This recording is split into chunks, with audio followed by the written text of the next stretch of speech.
Hey everybody, welcome back to the podcast, Confessions of a Creative Director, the original podcast made by a creative director for creative directors, for aspiring creative directors, for creatives of all types looking to up their game. This is your podcast, and I am your host, Jaime Cabrera. Welcome. I'm super excited about today's episode because I have none other than the legendary George Tannenbaum. You may know him from his daily GeorgeCo ad, to his satirical blog, Ad Aged, to maybe his impression of the holding company CEO. We're going to get into all of that. So let's jump right in with George Tannenbaum. George Tannenbaum, the man, the myth, the legend. How are you, my friend? Well, mostly myth, I think, this morning. It's a little mythy in New York. I'm good. Thank you for having me, Jaime. Oh, man, I'm so excited to talk to you. In all honesty, I don't even know where to start with you, and I mean that in the best possible way. I mean, you're so prolific. You're writing a daily blog. You're writing a daily ad. You're doing great work for your clients. How much coffee do you drink every day to get all this, to get it all done? I'm in awe of you. Let me just take a step back for 1 second, and maybe it's because the people in this business that I always got along with as partners, as friends, as, whether they're planners or account people or creatives, art directors, or even C-suite, the people I got along with were never kind of the B school people or, the really expensive suits and the golfers. It was always people who were blue collar. Yeah. And, I had a partner once who was 20 years older than I. When I was young, I got lucky. When I was 35, I had a partner who was 55. So I was relatively new to the business at that point. Who isn't at 35? Hadn't had a lot of TV experience, and he had 20 years on me. And he was English and lower middle class English. And his father, he was born right after World War II. His father owned a sporting goods store. Yeah. And if you were selling footballs, soccer balls, we'd call them, I guess if you owned a sporting goods store, you'd get the bladder, but you'd sew up the lacing yourself. And that's probably how they cut down on shipping costs. And, it was more of a craft tradition, let's just say. Like, we weren't doing IKEA then. Somebody would come to your house and build something, or you would. Right.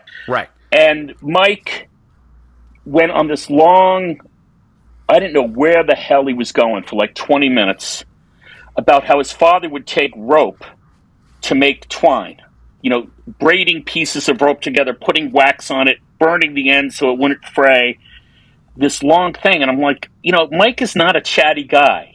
First of all, there was a generation between us. Though we were partners, we never really went out to lunch, except to discuss a business thing. It wasn't like we were pals. I go, what the hell is he doing? And I'm wondering, but I'm listening out of respect, and it was interesting. And he gets to the end of it, and he goes, that's how you do a pitch. You do one thing, then you do the next thing, then you do the next thing, then you check the first thing, then you check the second thing, and then you move on. And I guess, people ask me about the blog or, particularly the little ads that I do. I don't do them quite every day, but often.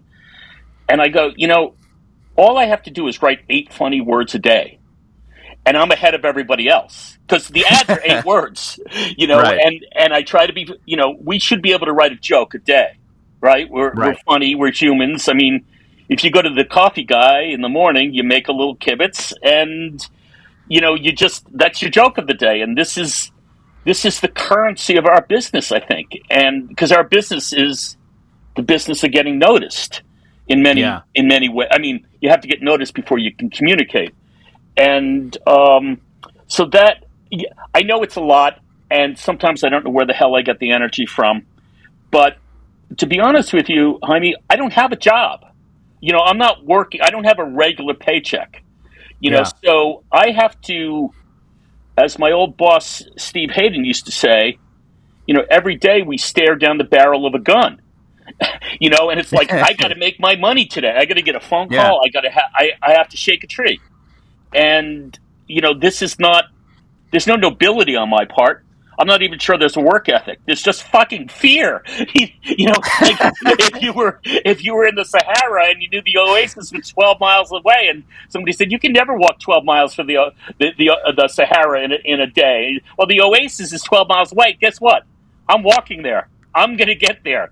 And it's the same thing with me. So but in some ways that makes it even more incredible, because you would think that you would be focusing on making those phone calls or shaking that tree as opposed to doing, writing the blog. But that is your work and that's your passion, and you sort of have to do that. That's part of the gig. But you know what I'm saying? It's almost more commendable, because somebody else might just give into the fear and be like, "Oh shit, how am I gonna get paid today?"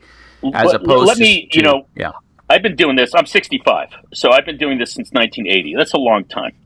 Yeah. The difference between the business in 1980 and the business today is 1980 in New York. I'll just talk in New York, but I'm sure in LA, and I know enough about, from afar at least, the LA ad business to know that between 1980 and 2023, probably 65% of the agencies have been folded into something else or are no more.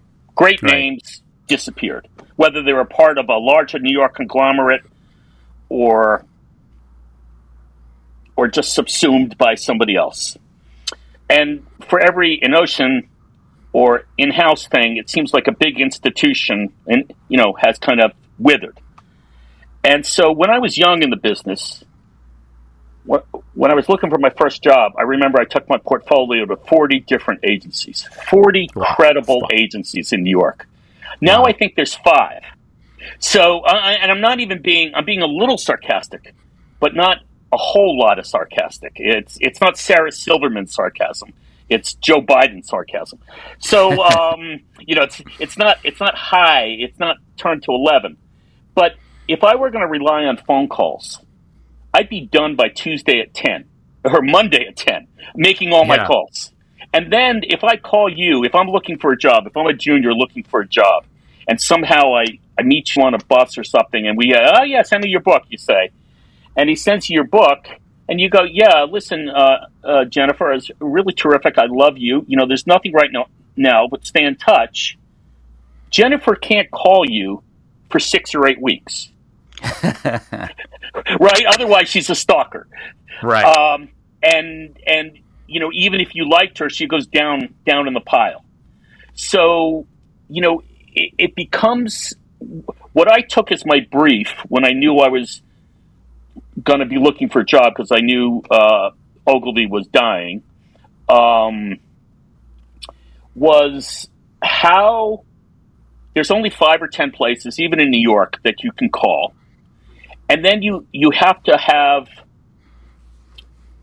an 6 to 8 week kind of gap between. I called Diane at Y&R on October 1st. I really can't call her again till November 15th. And even then, I might not be able to call her till January 4th, because Thanksgiving and then Christmas and shit's happening. So I don't get that. So I said to myself, I stole a page from the direct marketing annals. How do I create a touch strategy for myself? Because the way I imagined the recruiters, who are younger than my daughters, is they have 75 tabs open. And, when I was doing more hiring people, I'm old school, whether literally or figuratively, I kept an index card of mid-level writers who can handle financial, great fragrance people, so on and so forth. The writers, art directors, different levels. And I had like my top 3 for everything I might be looking for. Yeah. And so when I needed somebody, I knew where to go. I think that still happens in some way, shape, or form digitally. But what happens is there's so many people looking for jobs now. Even if you're in the top, they might not need someone for 6 or 8 weeks, and 3 people might come in front of you during that time. Just the recency bias. They saw them more recently, so they're up at the top of the list. I mean, that'd be the same thing with dating. Right? Yeah. Like I really like Jennifer, but God, that Patricia, did you see what she wore today? She's going to move up. I mean, I'm sorry if that's gendered. I didn't mean anything. It's just a metaphor. So to me, it was, how do you stay top of mind without being a stalker? Yeah. And that becomes, and I'm a very, I know I don't come across this way, and this phone call or this Zoom or this podcast belies it, but I'm a very shy person. I don't like making phone calls. Even you and I, you had a hard time connecting with me because I'm a pain in the ass. I'm really shy. I get very intimidated by Really? phone. Yeah. So I said to myself, well, how can I can't take drugs to overcome the shyness. At the age of 65, I'm not growing out of it. I can hide it. I know how to hide it now. Right. But how do I stay top of mind in a really competitive field when I have a few strikes against me? I'm old. I'm expensive. How do I stay top of mind amid the cool kids and all that? And so, that's when I looked around. And I said, well, shit. At the time, LinkedIn, maybe I had 6,000, linkies, whatever the heck you call them. I said, that's not LinkedIn. That's a media channel. Yeah. And, so I started looking at the world that way and said, so I devised these little 4-inch by 3-inch ads. I got them in my feed. It was easy I don't know Photoshop or Quark or whatever they call it, InDesign, but I figured out how to imitate Ammirati in 1984 in terms of Futura Extra Bold Condensed. That's all I could do. I don't even know how to drop things out, to be honest, to knock out type. All I could do is put type on a page and center it. But in a world of, what do they say? In a world of the blind, the one-eyed man is king. Well, in social media, it's the world of 12-point type. So the 72-point type is king. So I just said, well, everybody's I'm not wrong, am I? No. You see ads for major fucking brands, excuse me, drop out sans serif 9-point type. I'm like, I can't read this. So, you look at the Wall Street Journal. I do work for a tech company, and we have, 10 times a year we have a front page ad. They call it a jewel box on the Wall Street Journal. It's basically the size of a CD box, an old CD box, if you know what that is. And I said, well, the biggest type on the Wall Street Journal, the front page, when they have a headline, is 24-point. I'm going to make my type 48-point. It's just simple. If we were picking teams for kickball, you'd pick the guy who was 7'4", not the guy who was 4'7". It's just the way it is. Oh my God, I love that. But that's advertising 101, isn't it? Yeah. Get noticed. Yeah. So this just became a function of you, trying to get stay top of mind, stay relevant, and practice your craft. So what? And one more thing, which I think is important, and you can push me on this if you want. I know we say it in pitches, or we say it, when we're away from either with the client or away from the client, but we say it. It's good for a brand to have an enemy. It's good for Pepsi to have Coke. It's good for Burger King to have McDonald's. Well, guess what? It's good for me to have the holding companies because I might not really be able to compete with the holding company. But if I say I'm better than a holding company, it takes me out of the league of all the other people looking for jobs. It's good to have an enemy. Yeah. So it's good for any damage the holding companies have done to your self-esteem or your bank book. And, I'm a New Yorker. I'm angry. So why not? Yeah. So I want to get into it with you here, but I want you to, if somebody was asking, how would you describe what you do in terms of this work, right? Would you say, and I wrote this down and it sounds silly saying it, but I'm going to say it anyway. Are you an activist of some sort? That's sort of, raging against the machine and trying to, would you describe yourself that way? Because in some ways I see that. Are you a sports fan? Yeah. Okay. So, I'm a sports fan. I grew up in New York. Mickey Mantle was God. Whitey Ford, Mickey Mantle, Elson Howard, Yogi Berra. I look at the sports section today. I don't even know how to read it. There's a whole set of statistics that have complicated all sports, baseball, basketball, football. Like his drop back points, his points going left. It's like, oh my God, the point of the game is to hit the ball Right. or to put the ball in the hoop. And it just seems like, I mean, it's almost, and I'm not being critical, but it's almost to your question. How do you do what you do? Like, what do you mean? You just do it. I mean, when you used to sit with a partner, you would fill a wall with billboard headlines, and they're going to pick 3, but you had 40, and probably 12 of them are good. So, I love advertising, and I think there's a big difference between good advertising and bad advertising. But I also don't think good advertising is like finding El Dorado. I don't think it's a mythical city. I think rather than talking about it, we go out and do it. And the best way to do good advertising is to do good advertising. And that's what I believe in. I have a daughter who's 31, and she just started a new job, and she was telling me about it. And I said, Microsoft used to do this thing where they would classify their workers. At least I heard this. I don't know if it's true because I never worked at Microsoft. Where they would classify their workers as finders, minders, or grinders. So we all know the grinders. Yep. They're the people now who are probably doing 300 banner resizes in a week. The minders are the people standing behind the art director's chair saying, move this over a pixel. And the finders are the people who leave at 5:15 in black cars.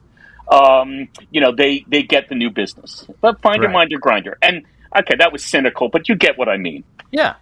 But successful people are all 3. They're finders, minder. The most successful people are all 3. If you work for a really good agency leader, whether it's a creative or an account person, that person grinds. That person is up looking at that deck, making it better, even looking at, God forbid, your copy or casting, and maybe being a pain in the ass, but probably not just for ego gratification. And the industry has forgotten that 98% of all problems that the advertising industry can control can be solved with a really good ad.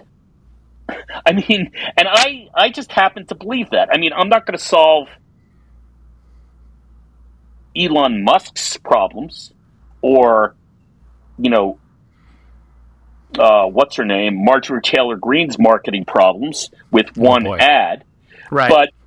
But you could argue, because you probably remember, especially since you have, at least 9 of your toes in the auto business, people saying, well, Elon Musk launched a brand without any advertising. And yeah, he did. And it worked until he fucked up. And then he doesn't have a brand. Right. And then now he's screwed. Right. Because his brand stands for disaster, not for great technology, because he never established that. Right. And I think the ad industry has gotten lost on the complicatedness of what we do. I mean, I've been around for a long time. I couldn't tell you what a content strategist does. I mean, I really don't know. I'm not being mean. I don't know. I mean, what do they do that you don't know how to do? Right. I mean, I don't get half. You're putting me in a tough spot here. Well, that's good. So how do we? So how it's broken. It's broken. I think we can agree. How do we fix it? How do we get back? Is it about getting back to the basics, or what do you think? How do we do this? I wrote a post maybe 5 years ago, and one of my close friends is a guy called Rob Schwartz, who's CEO of TBWA Chiat Group in New York. And he and I have grown close over the last 5 years because I think we're both creatives, we're both writers, we're both men of a certain age, and we both believe in showing, not telling. And I wrote a thing on the blog called, let's make back to basics the next shiny object. And, as I hope I communicated when I was talking about kind of the outreach or the ads that I do, I think, back to basics is Okay, let me back up a little bit. I'm sorry, my answers are never short. No, it's good. So before I went back to Ogilvy in 2014, I spent 5 years at RGA because I really wanted, as I said about RGA, I was 55 already, let's say, and I wanted to euthanize myself. I wanted to make myself younger. Yeah. So I said, what better place than RGA? Digital agency of the century or nanosecond, Right. whichever comes first. And what I found there was, a lot of clients, especially at digital agencies, especially 2009, 2008, that kind of time frame. We're going to digital agencies, not so much for marketing, but to build a digital infrastructure. And a lot of clients were coming to agencies like RGA, Razorfish, whatever they were called, more as like technology partners than communications partners. So that's when you started seeing like the rise of CX, UX, or IX, whatever we called it. And I would get at RGA, my job was to get all the people who needed communications. Like, I was still in the communications business, that backwater. Sure. And so I would have a lot of clients, senior clients, who really didn't understand what brands were and what communications were. I mean, this is my job, and I have to explain it quickly. I'll say mnemonically because they have to understand it, and they have to be able to give me a nod, or I'm not leaving. And then when I show them something, they have to be able to link it back to the framework that I gave them. Okay. So I came up with something I call the 3Ds, which you can expand to the 4Ds if you want to. But I keep it the 3Ds. Basically, I believe the advertising side of the advertising business, whether it's digital, social, television, does three things. We define a brand. Yep. We demonstrate what a brand does, and we disseminate the brand, the messaging of the brand, which the dissemination would be part, here's how we do what we do, and here's what we do. And then the fourth could be, especially in an era of influencers, disciples. We create disciples. So define, demonstrate, disseminate, and create disciples. 4Ds, easy to understand. I don't know about you, honey. I don't know what any brand does anymore. I don't know the difference between this shoe and that shoe, between, anything I buy, phone systems, a telco, anything. Everybody does exactly the same thing and uses the same words to describe it. I mean, if you watch TV at night, probably a third of the ads are for cable provider, and they all go, oh, bundle and save. Like, I don't really know what you're offering. You're not really telling me anything in a distinguishing way. Right. It's a little bit like, I think this might be tomorrow's post. My wife and I just took a couple of 2 weeks in Costa Rica.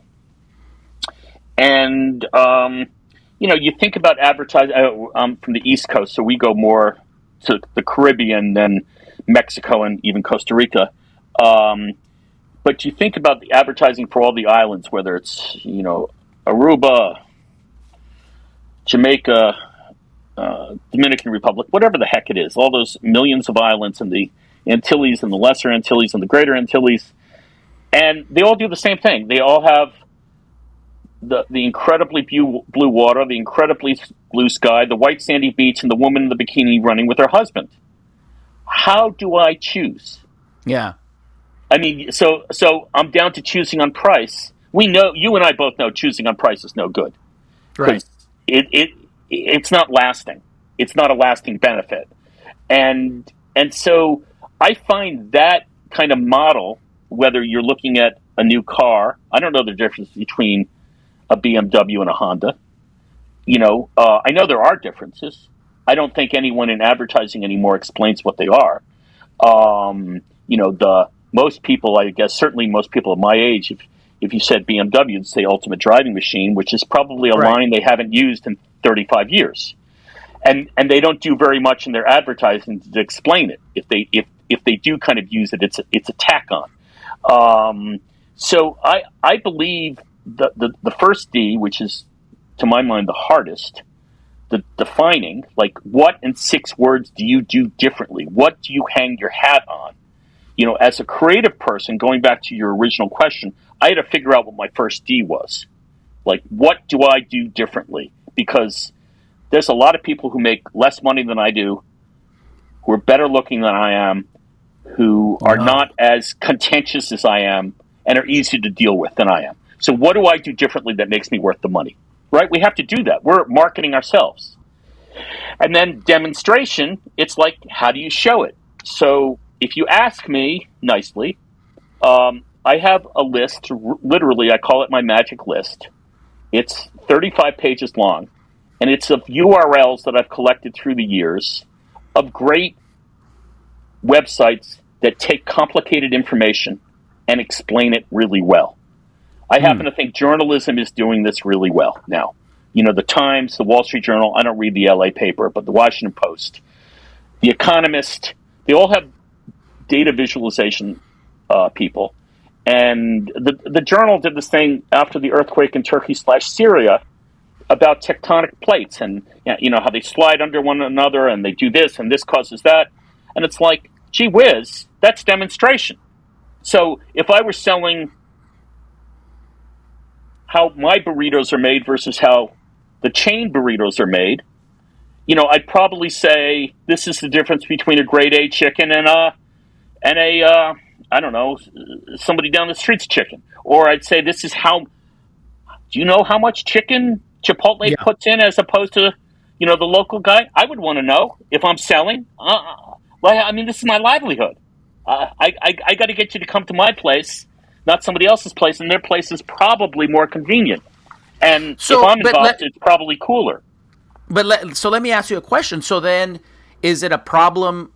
Does it come down to the products themselves not being different enough that then now you have to focus on just the brand aspect of it and kind of creating this sort of mythical, what I mean? Like, is it a product problem or is it? I think it's twofold. I think saying it's a product problem is a cop-out. I think people have been saying there's no difference between products since cave people made the first wheel. And I really do. And I think you could say it. I think you could hear yourself saying it in virtually any time frame you're familiar with. When machines came in and we started mass producing shirts. They're all the same. They're made by machines. They're all made by the same machines. And I think it's easier not to do the digging. I think from a macro industry POV, as a copywriter, I grew up in an era pre-planner. So if I wanted to do a good ad, I had to find something that was interesting. Yeah.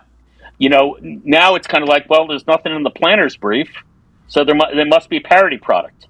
But, I usually I did something for IBM many years ago. I found out that it was in the brief that the processing speed by this one chip or something. I don't know. I'm going to get the details wrong. That's all right. But the processing speed was like 4/100ths of a second faster per operation. 4/100ths of a second. So I don't know how fast 4/100ths of a second is. So I typed in, Google, how fast is the blink of an eye?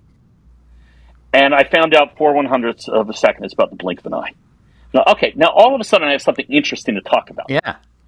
But I don't think, so I think there's a structural problem that we're relying on other people to do our own research for us, and we're just supposed to be prettifiers, right? You're just supposed to make things look nice, and I'm supposed to be a wordsmith, which I hate, because I'm not a wordsmith.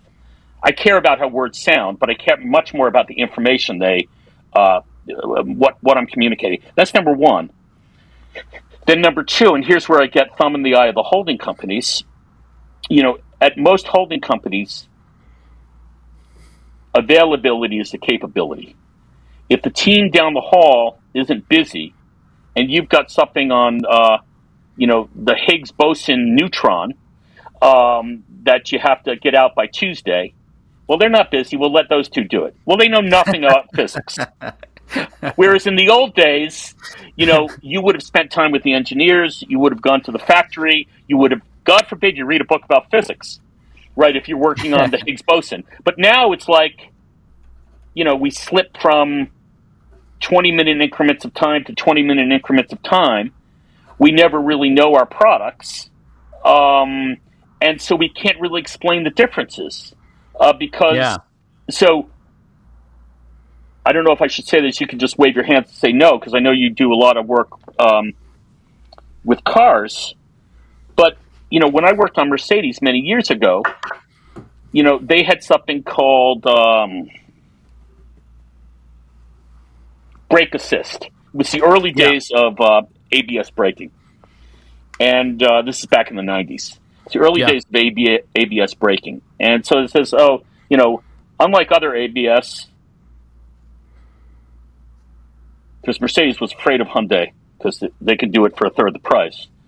Unlike other, you can edit that out if you need to.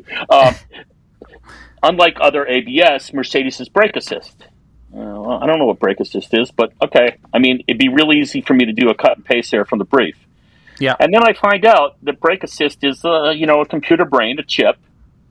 And when it senses, force on the brake pedal because you're slamming the brake, which is it's a reflex. It's not a thought when you slam the brake. The sensor, the chip, senses that and takes over the braking for you and can pump the brake 60 times in a second, which you and I can't do. Well, that to me gives you a reason to spend a reason, not maybe all you need, but a reason to spend $30,000 more on a Mercedes. Yeah. But if you don't tell me, I don't know. Because I know the sales guy in the cheap suit doesn't know it. Yeah. So it's partly a question of like, how much do you love what you're working on? How much do you want to care? invest in learning it? Yeah. Yeah. I mean, how much? Because otherwise, again, back to autos. I was working on Mercedes when they went from conventional headlamps to xenon. I didn't know what a xenon headlamp was. I didn't even have a driver's license at the time, to be honest with you. But walking home at night, you start seeing the yellow light that I grew up with, and then you start seeing the white-blue light. Yeah. And you start going, oh, now I have to figure out a way to explain that as an advantage. Right. And, it's okay, well, but if you just say xenon lights, nobody knows what the hell it is. Right. Our job is. So if I'm hearing you correctly, right, you've kind of described two right off the bat, two problems, right? That we're not doing the work of trying to find out what's interesting about the product or the benefit, right? So that's one thing. I would venture to say we're being lazy about that. And then two, because of the way that the holding companies are set up, right, where it's very driven by the bottom line. We're assigning people that may or may not know anything about the product, may not have any interest in the product, but they're available. So right off the bat, those are two problems. What? Yeah. Okay. The third thing, because I think this is, let's call it the triad of mediocrity. Since I need to brand everything, you need to trademark the triad of mediocrity. See, I should be in advertising. I love that. The third leg is that the average CMO last 18 months, she probably doesn't know the difference. She probably doesn't know the difference. So, I spent a lot of my career in the tech world. I'm not being mean, but the smartest people at tech companies are technologists. They're not marketing people. The marketing person's job is to say to the technologist, so why would I want to buy this, not this? Not just get a list of stats about, I don't know, gigs and, bits and bytes and stuff like that. What does that mean? What does that mean? And, marketing people or account people or creative people or planners, somebody used to dig in and figure out what it means. And then Right. say, why would that be important to the average consumer, or to, yeah, exactly. Now, there might be reasons that go beyond logic. There might be emotional things. Soup is good food. It's cold. Give the kids something warm. right. Maybe that's not proprietary to Campbell's, but they probably had 85% share of the soup market, so they're selling the category. But, if you and I were working on Lipton soup, we'd have to find something different other than just warmth, because Campbell's owns that, about why Lipton, that comes out of a pouch, not a can, is better. Yeah. And that's our job. Otherwise, we're going to lose, because Lipton has $10 for every one. Campbell's has $10 for every one you and I have. So, I do think, and that's whether it's emotionally.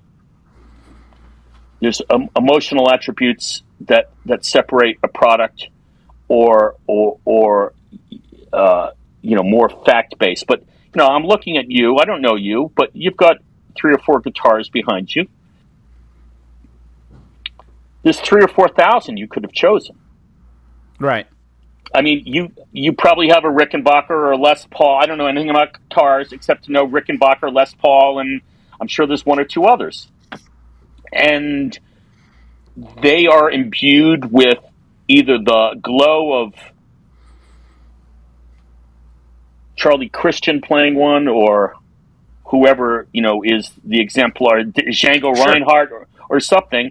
And that's enough for you. And there was probably, you went to the guitar shop to buy it.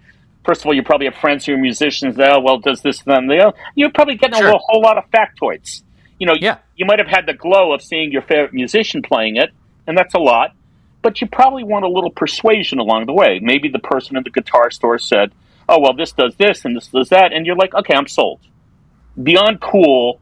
When somebody yells at me for buying an $800 guitar and we can't afford it, you say, "Oh, but it has this," Right. So you kind of win. That's what we're supposed to be doing. I don't see any other way. Right. So then, again, finding what's interesting about the product, right? Finding some insight, or finding some way to look at the benefit, in an emotional way, or whatever that might be, or just the right making people working on sexy. Okay. At the most kind of animal Basic. level. Right. How do I make it sexy? Right. But where does like the brand, in terms of, and I think I know what you're going to say here, but in terms of like the brand ethos, right, and what the brand stands for and what the brand means, right? How does that factor in? Because it can't just be as simple as telling people what the amazing benefit is and doing it in a very sexy way, right? There has to be, or is it that simple? Well, I mean, that's a hard question to answer. I mean, I would say at many levels, let's say 2 of the great advertising examples of the last 65 years. Yeah. Let me let my dog in, because he wants to hear this. Sure. Come on, buddy. All right. Apple and Volkswagen. If you read Volkswagen copy, and if there's anyone listening to this who's a young creative, I suggest buying the book, Remember Those Great Volkswagen Ads. You can find it on LinkedIn or abebooks.com, which is used books, aggregator of used books. And read the body copy. There's not a single adjective in any of the body copy. We get 25 miles to the gallon. We use pints of oil instead of quarts. We don't have a radiator because we're air cooled. And all those little bits added up to, I'm smart. And that's an emotional connection. And this became a car for people who didn't like tail fins and planned obsolescence, because there were things about that too. It became a car for smart people. I very much think Apple does the same thing. They rarely do, for every ad they do with black and white portraits of Muhammad Ali and Gandhi and Albert Einstein and telling you to think different, they do many, many more showing you the uses of the technology and the difference of the technology. As a matter of fact, they're, which I think is some of the best work I've seen in the last 10 years, their long-form campaign, which I suppose runs in social. I don't know where yeah. I would like you said that to me, and that was great. The underdogs. The underdogs, yeah, that was great. Yeah. If you watch to the end, and you literally watch the credits, they put each of their machines in the credits. Yeah, I saw that. And in a really clever way. And they're just saying our products are great. They're not saying you'll feel smart with the new $6,500 Apple. They're just saying, 5 times the processing power mean you can run 14 applications at once. I mean, you look on their website, it's all charts and graphs with clever lines, but they're talking about the product. They're not saying you'll look 10 pounds younger and feel 10 pounds lighter and feel 15 years younger. They're saying, no, you're smart and creative. You've got this machine. So, right. But they're doing it. They're doing it with the aesthetics. They're doing it with, of course. But I think this kind of dichotomy between brand and product is, most products are brands, and most brands are products. The things that, I can go back to the guitars behind you. Well, let's do this. Why don't we, since we were talking about Tesla earlier, right? That could be an interesting thing to riff on. Yeah. What would you do there? What could we do there?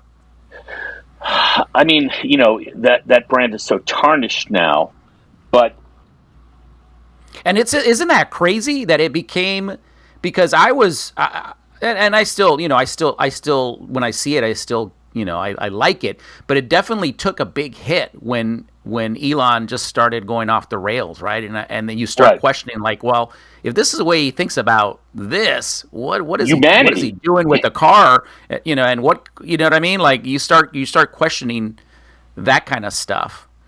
But if you had had the assignment, rebuild it now or when they launched. Yeah, now. I think you'd have to try to find a way to remove him from the brand. Yeah. And start, if you go back, okay, like I keep saying, I'm old. When Perrier broke into kind of, I won't say the mainstream, but the upper middle class mainstream, and say the late 80s, early 90s, they did a campaign. Hal Riney actually didn't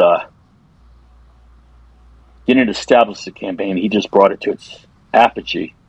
But a small agency in New York called Waring La Rosa did the first campaign, and it was Earth's first soft drink. And right away, you've got a lot going on in that line. Yeah, in terms of goodness, purity, right? A higher order of humanity, maybe customer care, so on and so forth. Part of me, going back to Volkswagen or even the Ford Model T, these were always meant to be people's cars. Volkswagen is a people's car. Ford was, the car that put America on the road. Right. Part of me would wonder, it costs money. Elon never wanted to spend money. It costs money to build a brand. He doesn't have a brand. But part of me would say the first car built for Earth. Just off, I'm riffing, obviously, and sure. and that could suck. But that ain't a bad position. The Earth's car. And maybe you have to go into how we find lithium better than they find lithium. And, our construction of the batteries uses less rare earth metals. I mean, I don't know anything about these cars. Sure. But, I think, he has the problem of himself, and then he has the problem that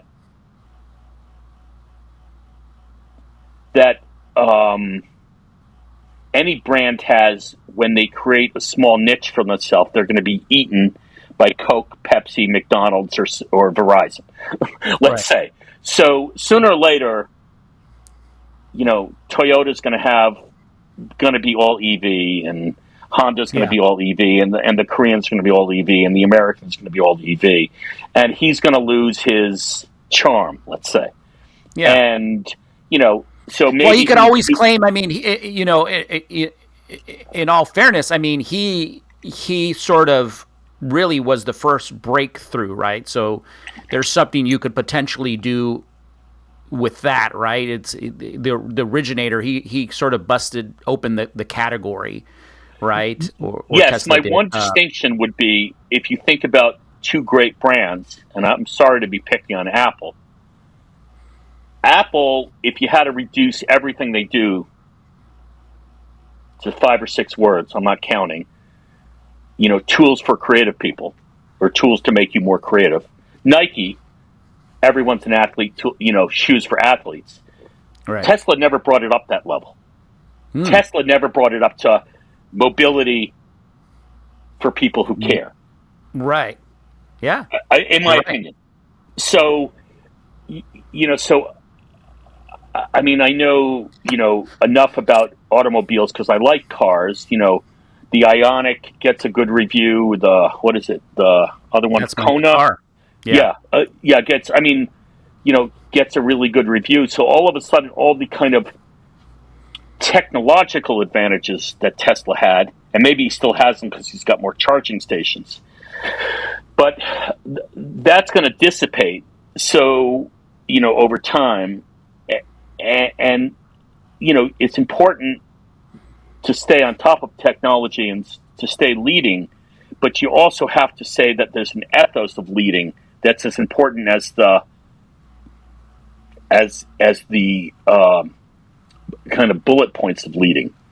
And what's the philosophy that aligns everything you do is aligned around, and that to me, is the bigger job. I mean, Apple, in my opinion, always comes out with a new technology.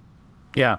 But it's like they have a deck of cards, and this year they're bringing out, the 8 of diamonds of technology. Next year it'll be the 9 of hearts.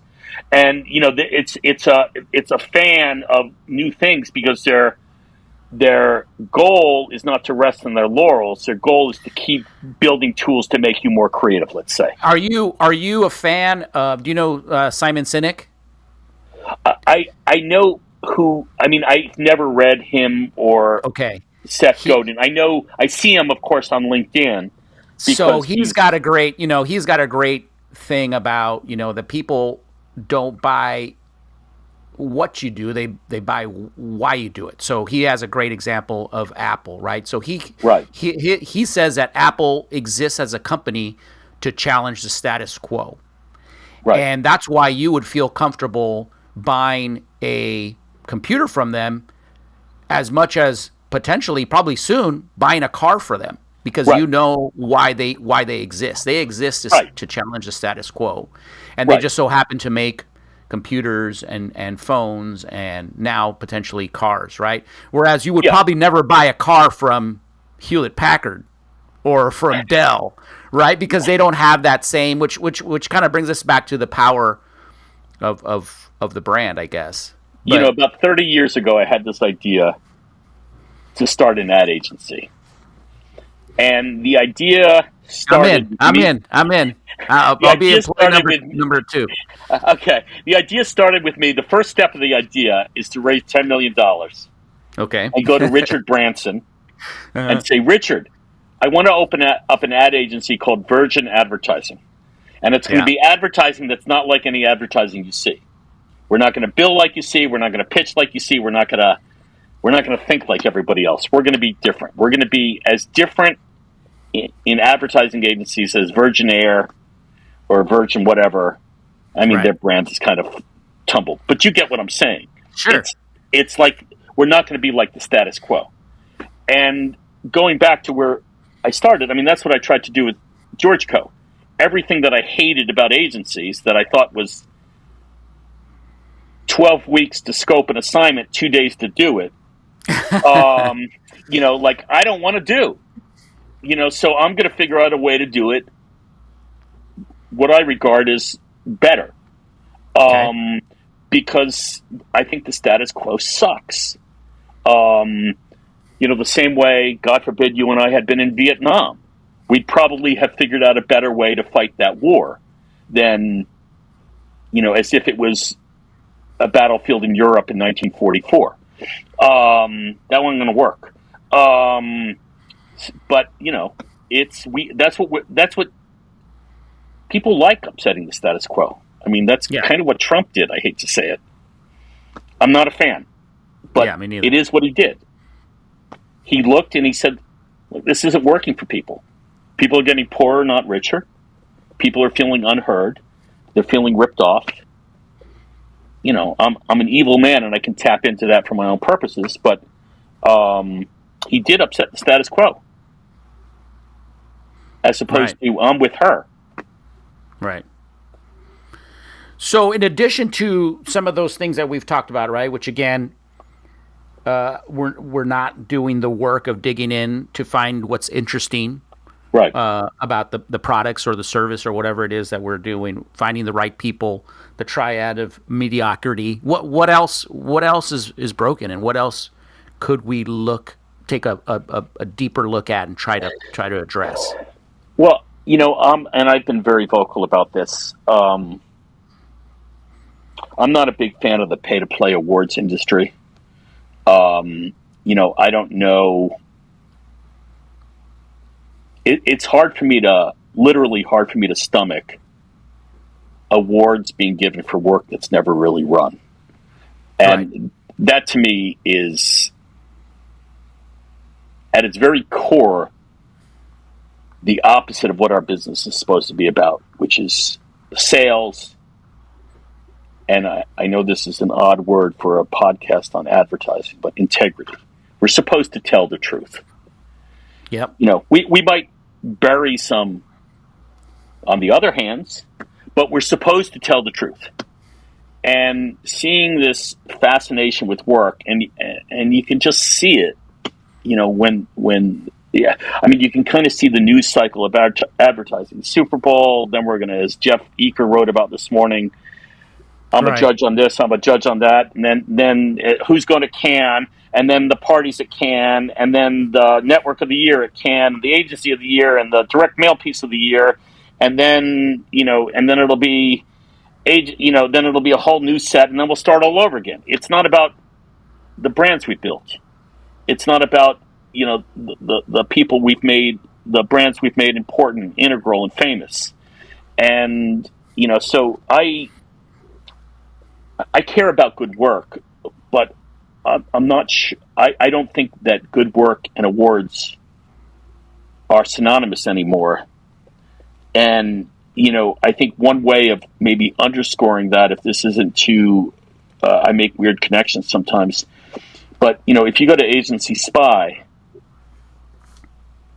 and you look at some of the work that agency presumably bang the drum about. Well, this sucks. Like, are these your standards? Because, your standards suck. Because this is not good. I mean, from a production point of view, an interest point of view, a truth point of view, a veracity point of view, did it really run? I'm looking at this stuff, and I do it almost every day, and I'm baffled by it, because it's did somebody really think this was good? Did somebody really think? I saw something the other day. While you're looking for that, I think Jeff on that blog that you just described, call it I think he said a bag full of egg farts. Yeah. The Super Bowl ads. Yeah, but I'm like, but I'm not even talking about Super Bowl ads. I'm talking about things Sure. very much smaller Sure. than that. And I'm like, gee whiz, you thought this was good enough to brag on. You know, it's like somewhere along the way, and I don't know if you've noticed this, I think because like the intestinal tract of getting work through an agency has become so long and clogged The intestinal tract. I love that. but it's somewhere Oh, somewhere man. along the way, the victory is in producing something, not in producing something good. And there's got to be a distinction. So, do you think that part of the issue, kind of going back to something that you started off with very early, right, is that the job number one is to get the attention first, and then once you have the attention, you can communicate. Do you feel like everybody's spending their time on that first point of getting the attention, and then when it comes out, communicating that there's nothing there? Is that kind of it, and that kind of leads us to these really big ads that Extravaganzas. that but then at the end of the day they're like empty calories, sort of. Well, the three parts of communication, and this goes back to human being, whatever our forerunners were, coming down from trees and beginning to communicate. So about 200,000 years. There's three parts of communication. One is attention. So if you can think back to the time you had babies in the house or puppies, the puppy would yip and you'd go, I wonder why she's yipping. She's not hungry. Oh, she must have to pee. I'll take her out. So they got your attention. The yip, because you're attuned to the puppy, communicated something. And so attention or impact, communication, which is bringing information from one point to another.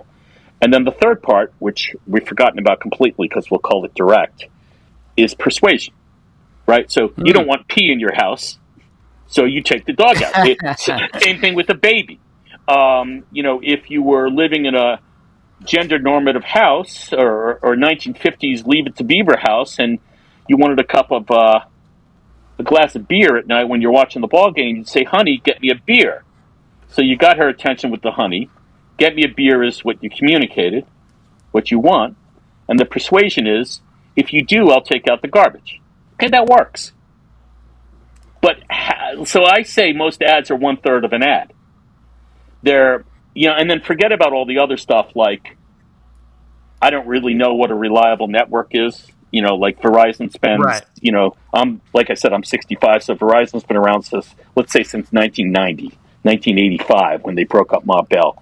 So that's almost 40 years. Figure they spent $1.5 billion a year for 40 years.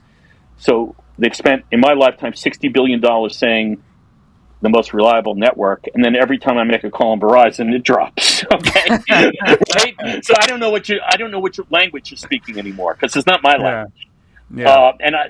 And you've spent $60 billion basically telling me not to trust you because you say you're reliable.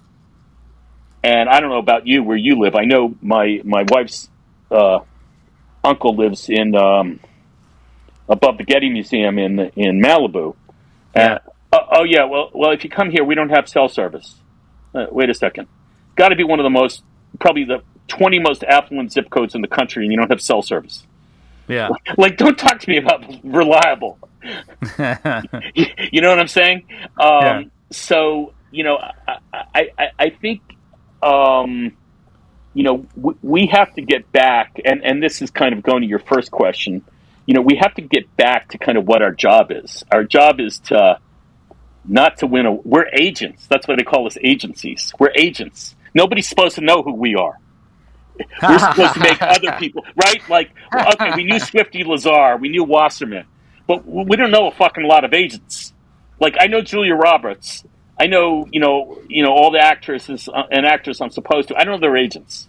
Despite CAA kind of being above the line in a lot of things. We're agents. I'm supposed to make you famous, and collect my 15% for it. That's my job. I'm supposed, I don't know anything about anything. I would, so my references are old. I would know who Emerson Fittipaldi was. I don't know who tuned his cars. Right. Right. And but the tuner is really important. He's the guy you give the $1 million bonus to if you're Emerson Fittipaldi. But Yeah. He's important. You're the star. The brand is Emerson Fittipaldi. You and I are the mechanics. Right. So, but how does that? So then, but couldn't you argue that, these agencies are brands unto themselves, and they also have to grow and bring in business? Yeah. I don't know that I don't disagree with you about. I feel like the awards thing has gotten kind of out of control, so I don't disagree with you there. But is there a case to say, like, the agencies are brands as well? I completely agree. It's just, Dave Dye, who writes a blog, English art director, amazing guy, writes, he's the best archivist of advertising I've ever seen. If you ever go to his site called, his blog called stuffromtheloft.com, I think. He had his own agency for a while, and he had done a piece on house ads that agencies are doing for agencies. They're probably 40 years old, these ads. And his ad just said simply, every one of our clients grew last year. Like, that's what we're supposed to do. Yeah. And I would guess, and maybe I'm stupid or old, or both. Going into a new business thing, or talking to a CMO and saying, look, my clients grow because of this, this, this, and this. Yeah, I want to make you famous. That's great. But let's get you famous by growing. Then we can get you famous by juggling, or by, shooting an ad with John Hamm and Brie, whatever her name is, and a giant jar of mayonnaise and Pete Davidson. I mean, but let's grow first. Let's grow first. Okay. Let me, you're in the car business, where what a point in the car business is $1 billion or more. I've never heard that, but I believe it. I would guess, I would guess if the car, I don't know how big the car business is. I know they used to say about the cigarette business. I was never in the cigarette business, thank God. But I think a point was $100 million. So if you were at 1.2% share, you were selling $120 million worth of cigarettes. And if, Marlboro was at 14% share, they were selling, $1.4 billion cigarettes. So your goal was to go from 1.2 to 1.4, and you've sold $200 million more, or 220, whatever the math was. But sure. I mean, Coke and Pepsi, hey, man, Coke's at 31.3, Pepsi's at 28.2. That's what they're looking at. How do I get them down to 31.2 and me up to 28.4? I mean, that's what it's, I don't know. Yeah. It's not about Ben Stiller or whatever his name is. And, I remember hearing something similar to the agency that you described, where their whole look was like a white background with black type that just said the name of the agency, because their whole premise was, it's not about us, it's about you. Yeah. So yeah. I mean, obviously the agencies are publicly traded. The holding companies are publicly traded. They have to talk to the street. They have to talk to investors. They have to get themselves hot. It's a little bit, I guess, the question. It's hard for me to find a metaphor for this, but maybe the Lakers are a good example. Maybe the worth of the franchise has gone up as their wins have gone down. But I would much rather have Showtime than the dumpster. I'm not a big basketball fan. I'm not a big anything fan. But I'd much rather have the performance backing up my worth than something a little specious backing up my worth. And that's it. Yeah. That's what I feel like all this award jockeying and stuff like that is doing. So let's focus on that. More focus on the fundamentals and getting back to the basics. Would you say that's kind of what you think? would help. I think we have to think about, as an industry, what it is we do and who we're serving. And, is it, I'm not supposed to say this, this will get me upset with some clients probably, but is it the people who are investing in us, or is it the brands we're working for? If it's the people investing in us, it's not necessarily helping the brands we're working for. If it's the brands we're working for, it should help both them and the investors. It might just take a little more time. And, this is about building lifetime value of a brand, not just having doorbuster sales, with an ad. And, otherwise,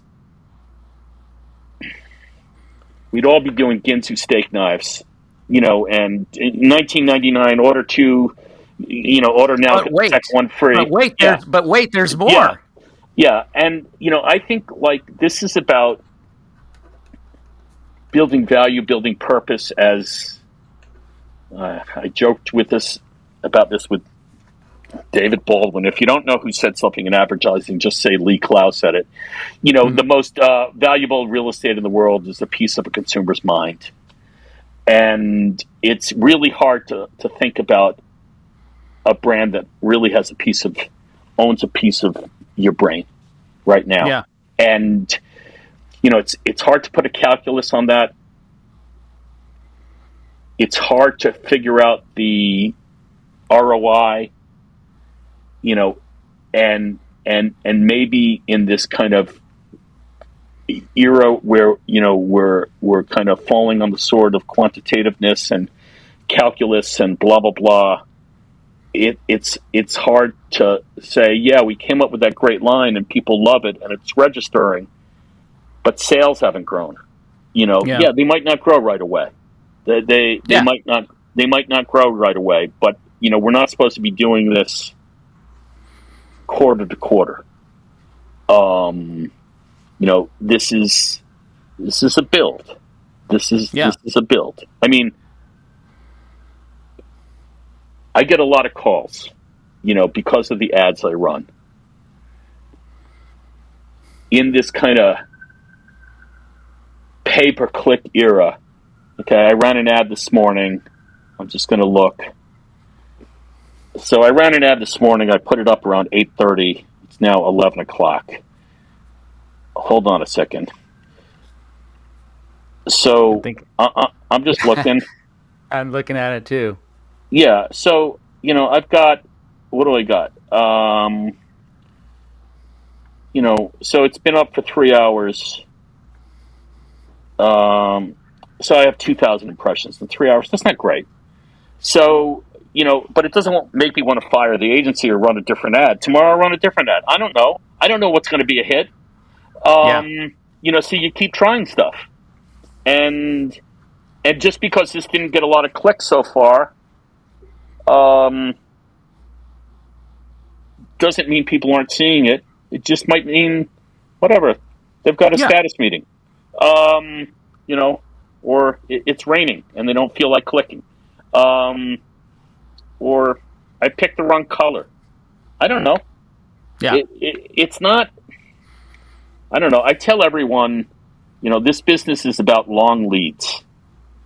And, especially as you get older, I don't know if you know the name Sally Hogshead. I think she was one of the original founders of Ground Zero. Back in the day, she was at Fallon. She has her own thing now where she does coaching and inspirational speaking. But she and I are friends, or were friends. We don't talk anymore. Nothing bad happened. We just fell out of each other's circles.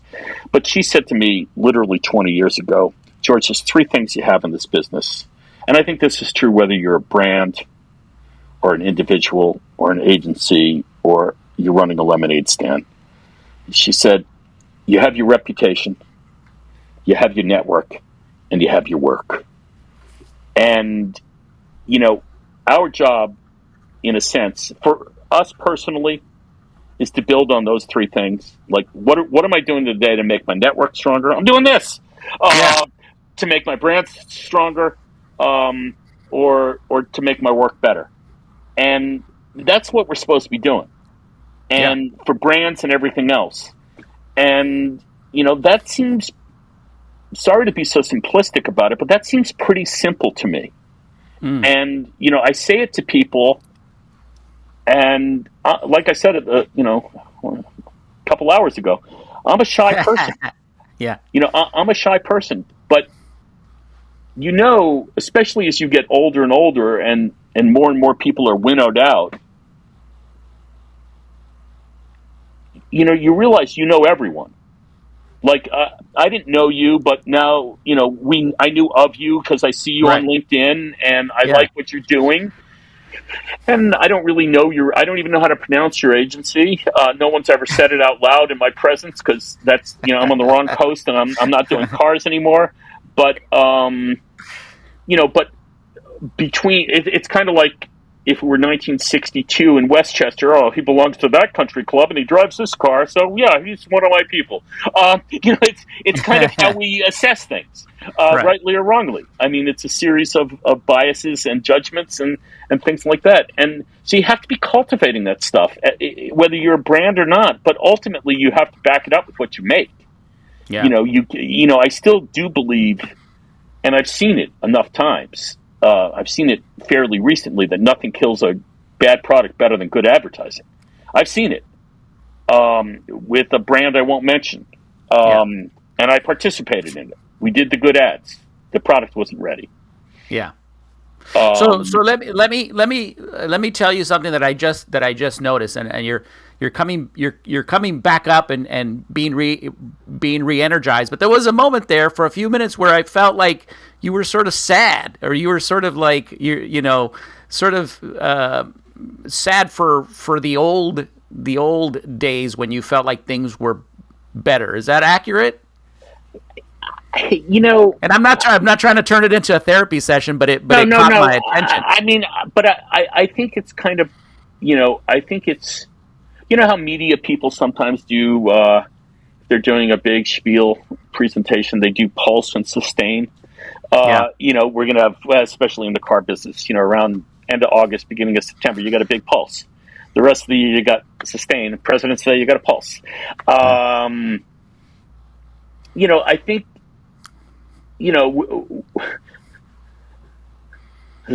to repeat something my father used to say, a lot of life is pushing water uphill.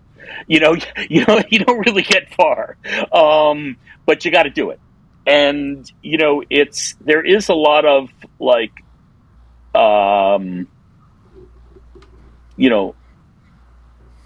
rallying your forces and kind of going, all right, well, this is what I do. I got to do this. I don't really want to do this. I got to do this. And I dread doing. If my wife were here, not this call, honey, but a lot of times I have to talk to a client, and I got to present, and I'm presenting to this level of client, and I'm a little nervous because I usually deal with really deep subject matters, and you get to the CEO of a $1 trillion investment bank, and you're like, holy shit, man, this guy could eat me for lunch. He could literally have me killed. And I'm telling him he's got to be crazy. That's my job, is to say, if you don't want to be like everybody else, you have to be different. If you're saying that to an investment bank, it's crazy, right? Because they make their business being the same. They make their money being the same. And this guy could eat me alive, and I'll sit here for like 20 minutes in my chair. I don't want to make this call. Fuck, this is so. I don't have any account people. I don't have planners. I don't have people telling me the work is great. It doesn't go through 19 rounds of revisions, so I know it must be good. It got through Steve. It's just me, and it's like being 15 again and asking a pretty girl out. It's like, oh man, she's gonna laugh at my face, and then she's gonna tell all the other girls, and I'm done. It's we've all been there, a boy or girl, that was non-gendered, but we've all been there where we're putting our asses out there, and you do have to. I played baseball for a while, and you're watching the pitcher from the bench, and you go, I will never hit this guy. He's sneaky, and he's fast, and the three guys ahead of me all struck out. How the hell am I going to hit them? But you take your bat and you give it your best. And, but you do have to, life is about rallying yourself. And, I wrote a thing on my blog yesterday, I think it was yesterday or the day before, about the boxer Joe Louis. And when I get depressed, I watch Joe Louis fights on YouTube. You can find them. They're usually shortened. They take out the stuff where they're just milling about, as they say, and they cut it down to the clenches or the blows. But I probably watched 30 of these fights over the last 90 days. And I find solace in them because, first of all, he finished his career 66-3. I hope to finish my career,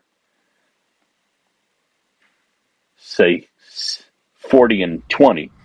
But, he defended his championship 25 times, which is more than anyone by far. And what I noticed and thinking about it, watching his next to last fight, maybe his last win against Jersey Joe Walcott, I think the whole time I watched the fight, it was a 12-rounder or something, he won in the 12th round, Joe Louis never stepped backwards. He never stepped. I mean, I'm not a fight fan, but if you break apart the pieces of a fight, and you say, well, how do I draw a parallel to our lives? We have to deal with children, wives, and jobs, and rent, and everything we got to deal with, paying taxes. You got to keep moving forward. You got to take your hits, and you'll see them get smashed in the face. Yeah. And do this, and the referee shakes your hands, and then you're back at it. And I don't think, honest to goodness, if you watch this Jersey Joe Walcott fight, number 2, you won't see him move backwards. And you go, holy cow. I mean, I take that as a lesson, and then the brutal part of the lesson is, and it was probably, the language was probably somewhat racist for by today's standards. But when he saw an opening, when he saw, if he was fighting you, he saw you drop your hands, he was not kind. He went in and smashed your head, and then he smashed it again, and then he smashed it again, and then he hit you as you were falling down. The word they used was savage.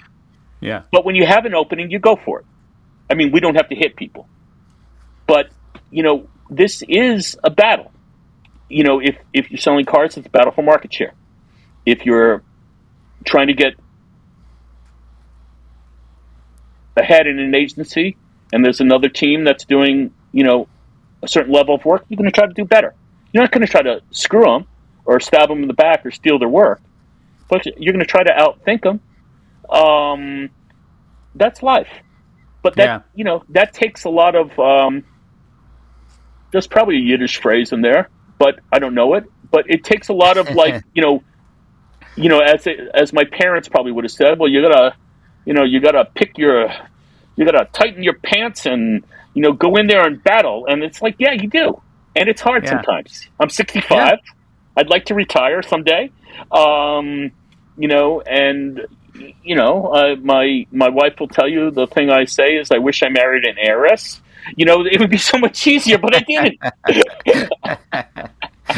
Well, I think this is a good place to end our conversation because you are the champ. You are the champ. You are the champ. I like the metaphor. We got to keep moving forward. 1-800-HEIRESS. If you're an heiress, dial 1-800-HEIRESS.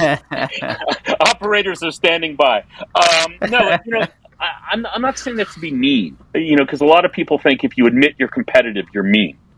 Yeah. But no, I don't know what life is like in your agency. I know what life is like when I left Ogilvy. Yeah. And everybody's got a series of checks or X's, and depending on the day. But when you're sitting in the big conference room and we need, a campaign for such and such, and 4 teams are ahead of you and you're the 5th team, or you're the first team and 4 teams are after you, you want to win. I mean, eventually you have to play nice. When somebody else's campaign gets sold, you have to make it better and you have to do this and that and the other thing. But when you're generating work I want to win. And if I'm competing with another agency for a piece of business, I want to win. If, I don't want to, like I said, I don't want to stab anyone in the back. That's not what I do. And sometimes I'll sit there and I'll look at something and I'll go, shit, that's good. And I'll go, I got to be better than that. And I mean, that's sometimes when I take a deep breath and go, oh my God, I'm not sure I can do this today. I think that's normal. I think that, I used to be a runner, and I ran maybe 10 New York City marathons, and at the time, they changed the course, but at the time, around 23 miles, you would enter the park at 103rd Street and 5th Avenue, and there was a steep little hill. It wasn't a long hill, but it was steep. For New York, it was steep. And you're at 23 miles, and all you can think about is 26, and you got to run up this hill. And damn, it's hard. And you know all the tricks on how to drop your hands and open your lungs and do this and that and the other thing, but damn, it's hard. And you kind of go, why am I doing this? I'm not getting paid. I'm not going to win. I lost my personal best back in Queens. Why am I doing this? Well, you're doing it, though. And so you want to do the best you can do. Absolutely. But that's kind of pulse and sustain. Sometimes you get to lower than sustain. You get to what the fuck. Oh my gosh. Am I right? Yeah. This has been. I could sit here and talk to you for hours. This has been great. I really appreciate you. Yeah, let's do it again because I'm sure we could go on. And you know what's crazy? I mean, this is, as I'm thinking about this is going to be an episode where you have to use your analogy. You have to roll with the punches here because there's so much good information and so many good nuggets in there, and I thank you for sharing that with the audience. I have one more observation, though. All right, go for it. And you can cut or whatever. But for like 20 years now, you and I have been sitting in meetings, and people go, "Well, it's all about storytelling, right?" You've heard that, and then you start telling a story, and the first thing people do is come, "Hurry up! You can't always hurry up." That's right. You can't. Hurry up. I'm actually thinking. I'm thinking ahead, and that's what I'm going to say. If you're someone who loves TikTok videos, this episode is not for you because you gotta stick with it and you gotta take it all in. I'm not a linear person. Yeah, I love it. I mean, if I write a 30, it's linear, but it's we all have. I guess the word we use today is interstitial connections. It's like the visual thesaurus. If you ask me about Faulkner, I'm going to start talking about Melville. It's just the way it is. Or Flannery O'Connor. It's just, that's how the mind works. Yeah. You said it earlier when you said, that you make these weird connections, right? Yeah. And that's, I can't really and that's probably, and that's probably your superpower. That's probably how you've been able to be successful. Yeah. I mean, I have a weird frame of reference, and I know stupid things. I know stupid things. All right. We're going to set it there. And there you have it, folks. Another episode of Confessions of a Creative Director in the books. Thanks to my very special guest, George Tannenbaum. That was an episode. It was like a history lesson and a masterclass in advertising all rolled into one. So thank you, George, for being on the show. Hey, listen, folks, if you want to hear more episodes like that, subscribe to the podcast, tell all your friends about it. Let's build up this audience so that we can keep going and bringing up the next generation of kick-ass creative directors. And speaking of kick-ass creative directors, be sure and pick up my new book, What's the Big Idea? An Indispensable Guide to Becoming a Kick-Ass Creative Director. This little book will teach you everything that you need to know to become an incredible creative director. So, until next time, peace, love, and creativity. See ya.